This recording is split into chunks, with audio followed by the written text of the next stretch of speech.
కనుక ఆయన పుట్టిక మరి ఎవరో చోటు ఇవ్వకపోతే, ఇంకో మాట చెప్పనా, చాలామంది బైబిల్ అంటారు పశువులు పాకలు వేసి పుట్టాడని. కానీ పశువులు పాకలు వేసే ఆ పొట్టలేదండి. పశువులు పాకలు వేసే పొట్టలేదు. లేఖనాలు చెబుతున్నాయి పశువులు పాకలు కూడా వేసే పొట్టలే. ఆయనకి ఎవరు స్థలం ఇవ్వకపోతే దారిలో రోడ్డు మీద ఆయన జన్మించాడు. దారిలో జన్మిస్తే ఆ పశువుల పాకలో బాబుని తీసుకెళ్ళి పరుండు చేయను ఆయన పడుకోబెట్టారు పశువుల పాకలో. దేవునికి స్తోత్రం, హల్లెలూయా. కనుక ఈరోజు మనం చక్కనైన స్కిట్ వేసిన బిడ్డలు వారికి నేర్పించిన మరి డాక్టర్ బాబు గారికి ప్రభు పేట వారికి కూడా అభినందనలు తెలియజేస్తున్నాం. దేవునికి స్తోత్రం. స్కిట్ వేసినందుకు చెప్పబడిన వస్తుంది. హల్లెలూయా, హల్లెలూయా. ఈ క్రిస్మస్లో పాల్గొనడానికి ఎక్కువ మోజెస్ గారు వచ్చి ఆయనకి ఎందుకు ఆయన చెప్పవలసిందిగా కోరుతున్నాను. Wish you happy Christmas to everyone. అలాగే వేదిక మీద ఉన్న సార్కి హెడ్ సార్కి కూడా దేవుని పేరు వందనాలు తెలియజేసుకుంటాను. తల్లిదండ్రులు కూడా దేవుని పేరు వందనాలు. ఇప్పుడు ప్రతి ఒక్కరికి కూడా దేవుని పేరు వందనాలు. ప్రైజ్ ది లార్డ్ అండి. అందరికీ praise the lord. God is good all the time. God is good. Okay, చాలామందికి తెలియని ఒక విషయము నేను చెప్పాలనుకున్నాను. ఏంటి అంటే, ఇక్కడ మనకి వైట్ గెడ్డంతో తర్వాత రెడ్ కలర్ డ్రెస్ వేసుకొని చాలా చక్కగా మెరుస్తున్న మనకి క్రిస్మస్ తాత కనబడుతున్నారు కదా. ఓకే, ఈ శాంటా క్లాస్ అని ఇంగ్లీష్లో అంటారు అనమాట. ఏమంటారు? శాంటా క్లాస్ అంటారు. ఈయన గురించి చాలా విషయాలు నేను చెప్దాం అనుకున్నాను. ఆయన రెండు మాటలు చెప్పాను అనమాట. అది కానీ శాంటా క్లాస్ కొంచెం మౌనంగా ఉన్నారు కదా, కొంచెం హుషారు చేద్దామని నేను క్రిస్మస్ గురించి చెప్పాలి అని అంటే, పిల్లలందరికీ చాలా మందికి ఈ మధ్యన క్రిస్మస్ అంటే క్రిస్మస్ అంటే చాలా మంది తెలియదు అనమాట. క్రిస్మస్ అంటే క్రిస్మస్ అనే పేరు ఇంగ్లీష్లో లాటిన్ నుంచి వచ్చిందనమాట. క్రిస్టో అండ్ మస్ అని వచ్చింది. క్రిస్టో అంటే క్రీస్తు, మస్ అంటే ఆరాధించడం, క్రీస్తుని ఆరాధించడం. అది క్రిస్టోమస్ అని పేరు వచ్చింది. క్రిస్మస్ చాలా మంది కిస్మిస్ చేశారు. ఆ కిస్సు చేసి చాలా మంది మర్చిపోయారు ఏంటంటే నిజమైన క్రిస్మస్ ఏంటి అని. చాలా మంది శాంటా క్లాస్ అంటే కిస్మిస్ తాత కూడా చేశారు. కిస్మిస్ తాత అని చేశారు. కానీ రియాలిటీలో చెప్పాలంటే శాంటా క్లాస్ ఉన్నారు కదా, ఆయన ఒక స్టోరీ ఉన్నది, పెద్ద స్టోరీ ఉన్నది. ఆయన చిన్నప్పుడు చాలా తల్లిదండ్రులు చనిపోయారు, కానీ ఆయన క్రిస్టియన్ కుటుంబం నుంచి వచ్చారు. ఆయన తన జీవితంలోని ఏదో సాధించాలి లేకపోతే ఏదో చేయాలి అని చెప్పి ఆయన ఒక చర్చిలో దైవజనుడి కిందన ఆయన ఉండేవారు అనమాట. కొన్ని రోజుల తర్వాత ఆయనకి బాధలు వచ్చినాయి, కష్టాలు అందరికీ వస్తుంటాయి, బాధలు అందరికీ వస్తుంటాయి. ఆయన కష్టాల్లో ఉన్నప్పుడు ఆయన వెరీ లోయెస్ట్ మూమెంట్, అంటే తనకి ఏది కూడా దొరకదు అన్న స్టేజ్లో ఉన్నప్పుడు, తన 3 పిల్లలు ఉన్నారు, 3 పిల్లలకి పెళ్లి చేయాలి అని ఆలోచిస్తున్న టైంలో, ఈ టైంలోనే క్రిస్మస్ టైంలో అందరూ సెలబ్రేట్ చేసుకుంటున్నారు. అందరూ చాలా హడావిడిగా మంచి బట్టలు వేసుకొని చాలా చక్కగా ప్రెజెంట్స్తోని చాలా గిఫ్ట్స్తోని చాలా మంది చాలా హాయిగా ఆనందంగా ఉన్నారనమాట. ఇదంతా ఆయన చూస్తున్నారు. కానీ వాళ్ళ ఇంట్లో మాత్రం ఏం లేదు, క్రిస్మస్ ఆనందం లేదు, చాలా బాధల్లో ఉన్నారు, చాలా కష్టాలు ఉంటాయి. ఆయన ఏం చేశాడంటే ఆ బాధల్లోని నేను ఏం చేయాలని ఆలోచిస్తూ ఆయన ఆ టైంలోని ఏడుస్తూ బాధపడుతున్న టైంలోని ఒక అజ్ఞాన వ్యక్తి, ఎవరో తెలియదు ఆయనకి, ఒక బంగారపు సంచి ఉంటుంది చిన్నది, ఒక బాల్ లాంటిది అక్కడ వేసి ఆయన వెళ్ళిపోయాడు. పేరు కూడా చెప్పలేదు. అది తెలుసుకున్న ఈ శాంటా క్లాస్, ఆయన పేరు ఇప్పుడు మనం శాంటా క్లాస్ అంటున్నాం, కానీ అప్పట్లో ఆయన పేరు సెయింట్ నికోలస్ అనమాట.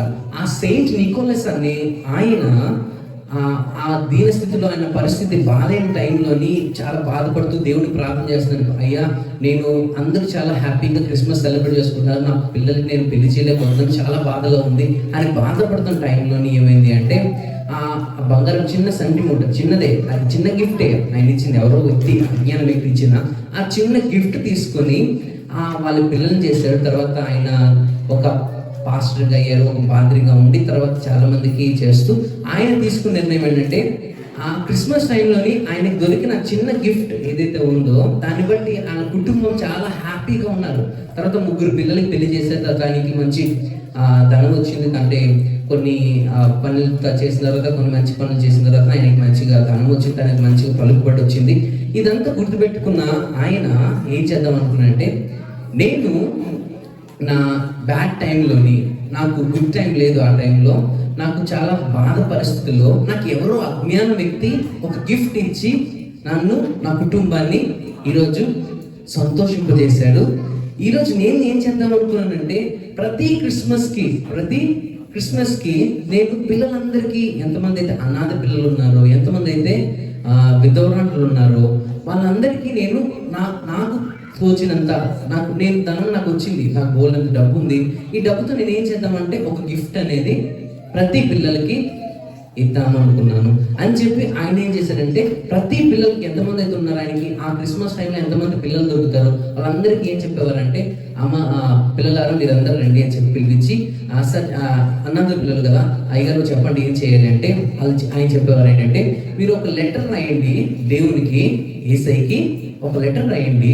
ఆ లెటర్లో మీరు మెన్షన్ చేయండి ఏంటి అంటే, మీకు ఏంటి కావాలి, నీకు ఏంటి కావాలి, నీకు ఇది గిఫ్ట్ కావాలని, నాకు ఇది కావాలి, సైకిల్ కావాలని కొంతమంది, నాకేమో బైక్ కావాలని కొంతమంది, లేకపోతే చిన్న నాకు ఫోన్ కావాలని కొంతమంది, లేదా ఏదో ఎవరికి తెలిసిన గిఫ్ట్, నాకు చిన్న బొమ్మ కావాలి, నాకు మంచి సాక్స్లు కావాలి, అది బట్టలు కదా నాకు మంచి బట్టలు కావాలి, ఎవరో చిన్న రాసి అవన్నీ ఒక లిస్ట్లో పెట్టి అక్కడ పెట్టేవారు. ఈయన అందరు పడుకున్న తర్వాత సైలెంట్గా వెళ్ళి ఆ లిస్ట్ తీసుకొని, ఆ లిస్ట్లో ఉన్న ఏవైతే వస్తువులు ఉన్నాయో వాటన్నిటిని కొని తీసుకొని వచ్చి పొద్దున్న కల్లా అక్కడ పెట్టేసి దాని మీద ఎవరి పేరు రాసేసి పెట్టేశారు అనమాట.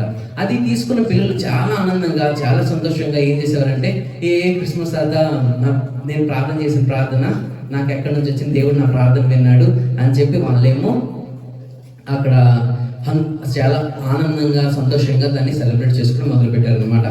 అప్పటి నుంచి ఆయన తీసుకున్న ఒక నిర్ణయం ఏంటి అంటే, క్రిస్మస్ అంటే ప్రేమని పంచడం. అది ఆయన మాటలోనే, క్రిస్మస్ అంటే ప్రేమని పంచడం. దేవుడు ఈ లోకానికి ప్రేమను పంచడానికి వచ్చాడు. అటువలే దేవుని యొక్క ప్రేమను మీతో నేను అతనితో షేర్ చేసుకున్నాను. అదే విధంగా ఆ ప్రేమను మీతో పంచుకోవాలని, మీరు అందరితో పాటు ప్రేమగా ఉండాలని ఈ లోకంలో దేవుడు దిగి వచ్చాడు. ఆ ప్రేమని మనమందరం ఇతరులపై చూపించాలని కోరుకుంటున్నాం. Thank you.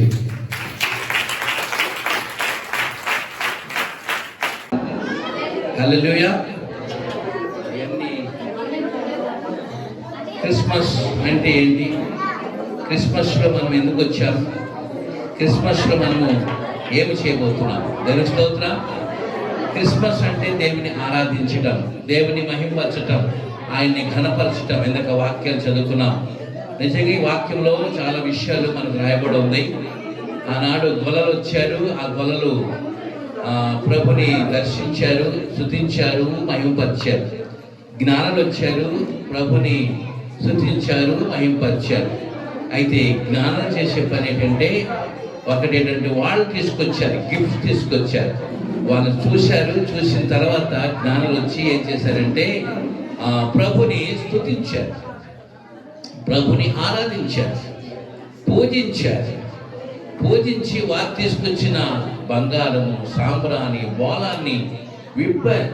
వాళ్ళము బంగారం అంటే బోలము, సాంబ్రాణి అందరూ ఇచ్చేస్తారు, కానీ బంగారం ఇవ్వడం అంటే చాలా కష్టం.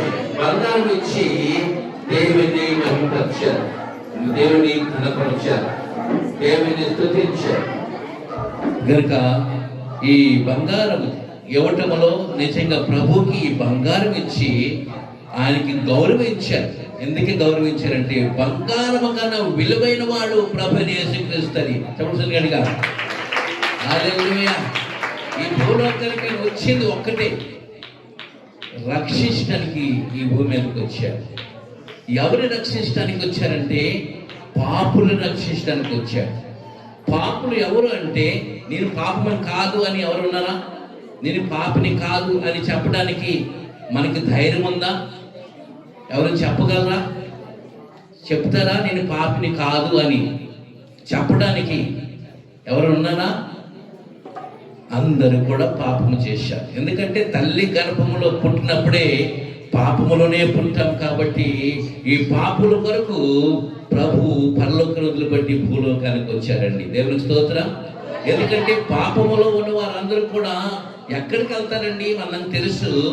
మనకేం తెలుసు అంటే నరకం అని ఒకటి ఉంది, ఒకటి వైకుంఠం ఉంది. రెండు మార్గాలు ఉన్నాయి. వెళ్తే ఒక వైకుంఠం వెళ్ళాలి, లేకపోతే నరకానికి వెళ్ళాలి. నరకానికి ఎవరు వెళ్తారు? ఈ లోకములో పాపము చేసిన వారు, పాపములు ఉన్నవారు, పాపముతో జీవించిన వారు, ఇవంతా కూడా నరకానికి వెళ్ళిపోతున్నారు. కానీ ప్రభు ప్రేమించింది ఏంటంటే, ఆయన ప్రేమించారు. ఏమని ప్రేమించారంటే, నేను లోకానికి వెలిగి ఉన్నాను కనుక అందరినీ ప్రేమించే దేవుడు మన దేవుడు. కనుక ఆయన అంటాడు, నేను ప్రేమించిన బిడ్డలు నరకానికి వెళ్ళకూడదు, నరకమును తప్పించాలంటే నేనే పరలోకం వదిలిపెట్టి భూలోకానికి వెళ్ళాలని ఆయన మన మధ్యకి వచ్చాడు. దేవునికి స్తోత్రం. ఎందుకు ఆయన రావటం ఏంటంటే, చాలా మంది అనుకుంటున్నారు పాపం పోతే ఎలా పోతుందంటే, పుణ్యకార్యాలు చేస్తే పాపం పోతుంది, ధర్మకార్యాలు చేస్తే పాపం పోతుంది, ఏదో బలి అర్పిస్తే పాపం పోతుంది అనుకుంటున్నారు తప్ప, ఏ బలి అర్పించినా, ఎన్ని పుణ్యకార్యాలు చేసినా, ధర్మకార్యాలు చేసినా పాపం పోదు. కానీ పాపం అనేది మనం కడుక్కోవాలి. ఒక రోజు అంటాం మీటింగ్ అవుతుంది, ఆ మీటింగ్ లోని చాలా మంది వచ్చారు. అక్కడ ఫారినర్స్ వచ్చారు. ఫారినర్స్ అంటే మీకు అర్థమైపోయింది, తలదోరలు అంటారు కదా, వాళ్ళు కూడా వచ్చారండి. స్టేజ్ మీద కూర్చున్నారు. చాలా మంది కూర్చున్నప్పుడు ఒక ఫారినర్ వచ్చినప్పుడు ఆయన బూట్కి వచ్చినప్పుడు దారిలో ఆ బూట్కి పేడ తగిలిపోయింది. ఏంటంటే పేడ అంటుకుంది. ఆ పేడ అంటుకోవడం వల్ల ఆయన కంపు వస్తుంది అనేసి ఆ పేడని కాళ్ళు ఉన్న ఆ బూట్కి అంటుకున్న పేడని ఏం చేశాడంటే, ఆయన దగ్గర సెంటు తీసుకొచ్చి ఆ కాలు చుట్టూ మొత్తం సెంటు రాసేసుకున్నాడు. సెంటు రాసుకొని వచ్చాడు, స్టేజ్ మీద కూర్చున్నాడు. కాసేపు సెంటు వాసన చాలా బాగుంది, సువాసనగా ఉంది. కొద్దిసేపు అయిన తర్వాత సెంటు వాసన పోయిన తర్వాత మళ్ళీ పేడ వాసన వస్తుంది.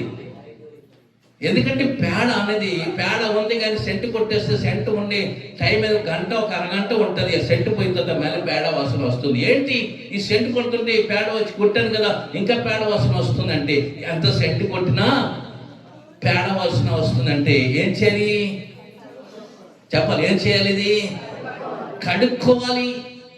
కడుక్కుంటేనే ఆ పేడ వాసన పోతుంది తప్ప ఎంత సెంటు కొట్టినా ఆ పేడ వాసన పోదు. కనుక మనము కూడా పాపం పోవాలంటే పుణ్యకార్యాలు చేసినా, ధర్మకార్యాలు చేసినా, సత్యకార్యాలు చేసినా, ఎన్ని చేసినా కూడా పాపం పోదు. కానీ పవిత్రమైన రక్తముతో కడగబడితేనే పాపం పోతుందని ప్రభువు పరలోకం నుండి భూలోకానికి ఆయన వచ్చాడు. చెప్పుడుగా మన కోసం ప్రాణం పెట్టడానికి వచ్చాడు, మన రక్తంతో కడగడానికి వచ్చాడు. ఆ రక్తంలో కడగబడడానికి ప్రభు ఈ భూమి మీదకి వచ్చాడండి. దేవునికి స్తోత్రము కలుగునుగాక. హల్లెలూయా. ఈ లోకంలో ఎవరు మన కోసం ప్రాణం పెడతారా? నా అనుకున్న వారు అందరూ కూడా మనల్ని వదిలిపెట్టి వెళ్ళిపోతారు. మన కష్టం వచ్చినప్పుడు అందరూ వదిలేసి వెళ్ళిపోతారు. కానీ మన కోసం ప్రాణం పెట్టిన వాడు ప్రభువే భూమి మీదకి వచ్చి మన కోసం ప్రాణం పెట్టడానికి వచ్చి ఉన్నాడు. మన పాపం నుండి, శాపం నుండి విడుదల చేయడానికి అని వచ్చారు.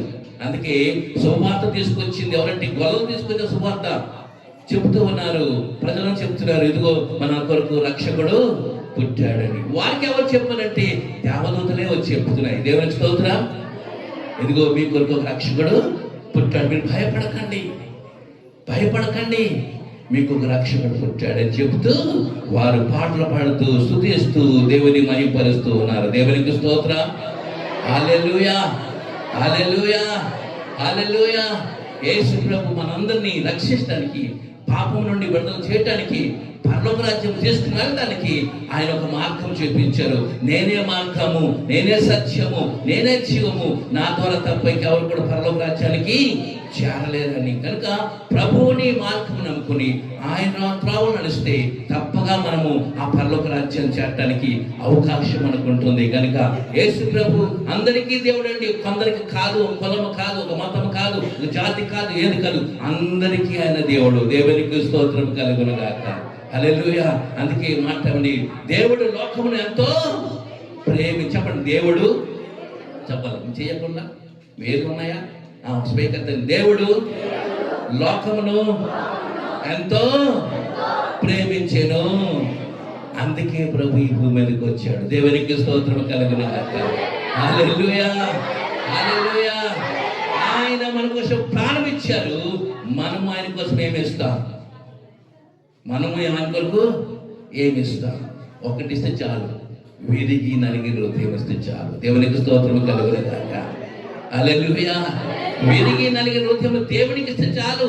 ఆ దేవుడిని హృదయం ఉంటే చాలు. నీటిలో శాంతిని, సమాధానాన్ని, సంతోషాన్ని ఇస్తూ ఆయన కొరకు మనము, ఆయన రాకడకు మనం ఎదురు చూద్దాం. దేవుడు ఇచ్చిన మాటలు దేవుడు దీవించి ఆశీర్వదించునుగా. గొప్ప దేవుడవు, సర్వశక్తుడవు, సమర్థుడవు నీవు,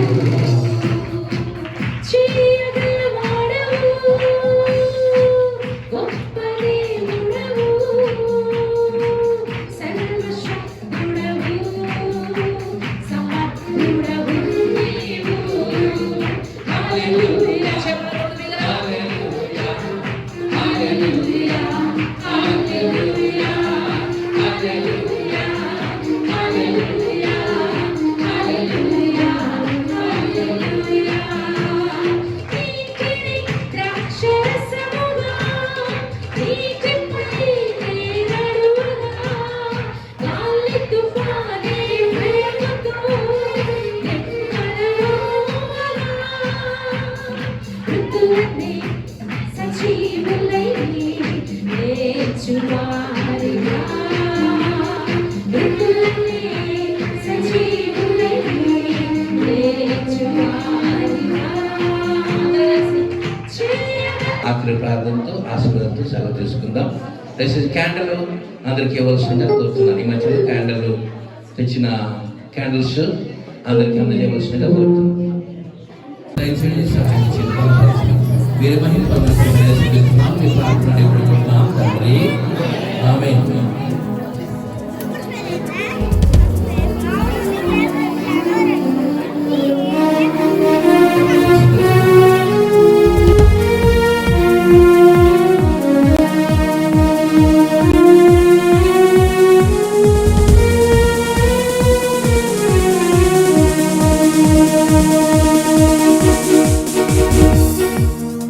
ఇది శుభోదయం, క్రీస్తు జన్మదినం, ఇది లోక కళ్యాణం, మేరీ పుణ్యదినం, మేరీ పుణ్యదినం. ఇది శుభోదయం, క్రీస్తు జన్మదినం, ఇది లోక కళ్యాణం, మేరీ పుణ్యదినం, మేరీ పుణ్యదినం.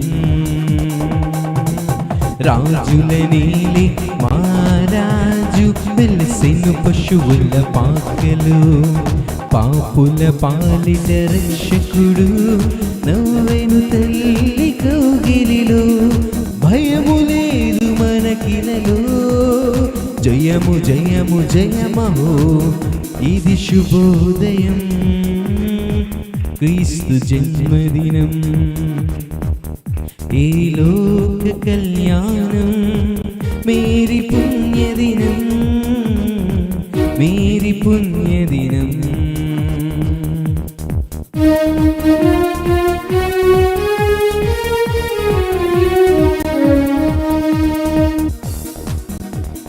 గొల్లెలు జ్ఞానులు ఆనాడు ప్రణమిల్లిరి భయభక్తితో, పిల్లలు పెద్దలు ఈనాడు పూజించిరి ప్రేమ గీతిలో. జయనాదమే భువిలో ప్రతిధ్వనించెను ఆదివిలో, జయనాదమే భువిలో ప్రతిధ్వనించెను ఆదివిలో. ఇది శుభోదయం, క్రీస్తు జన్మదినం, ఈ లోక కళ్యాణం, మేరీ పుణ్యదినం, మేరీ పుణ్యదినం. ఇది శుభోదయం, క్రీస్తు జన్మదినం, ఇది ఇది లోక కళ్యాణం మేరీ పుణ్యదినం మేరీ పుణ్యదినం మేరీ పుణ్యదినం ఇది శుభోదయం క్రీస్తు జన్మదినం ఇది లోక కళ్యాణం మేరీ పుణ్యదినం మేరీ పుణ్యదినం. రాజుల రాజు పాట రాజుల నేలి రారాజు వెలసెను పశువుల పాకలో పాపుల పాలిట రక్షకుడు నవ్వెను తల్లి కౌగిలిలో భయము లేదు మనకిలలో జయము జయము జయమహో సమస్తమును స్తుతి మహిమ గణపూరికి నీవే మా రాజావు. స్తోత్రం స్తోత్రం స్తోత్రం హరి స్తోత్రం స్తోత్రం స్తోత్రం స్తోత్రం హరి. అందరూ రెండు చేతులు పైకెత్తామా? హల్లెలూయా హల్లెలూయా హల్లెలూయా హల్లెలూయా హల్లెలూయా హల్లెలూయా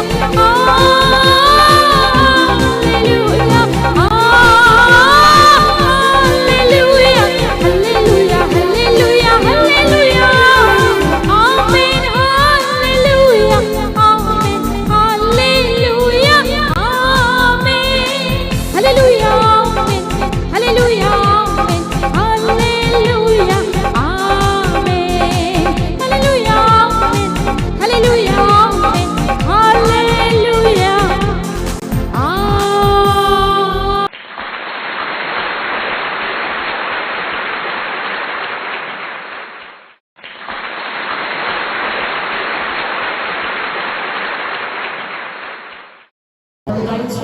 మా రుణస్తులను క్షమించిన ప్రకారం అపరాధులను క్షమించు మన శోధనలోకి లేక కీడుని తప్పించు ఎందుకనగా రాజ్యం బల్లము మహిమయు నిరంతరము నీవై ఉన్నావు తండ్రి. అంతటైన ప్రేమ తన కుమారుని కృప పరిశుద్ధాత్మలను సహవాసం మనకలను సకల పరిశుద్ధులకు సదాకాలము తోడుగా ఉండనుగాక. ఆమేన్ ఆమేన్ ఆమేన్. అందరికీ ప్రైజ్ చూడండి. Happy happy Christmas. Happy happy Christmas. Happy happy Christmas. Yesu నేడు పుట్టెను.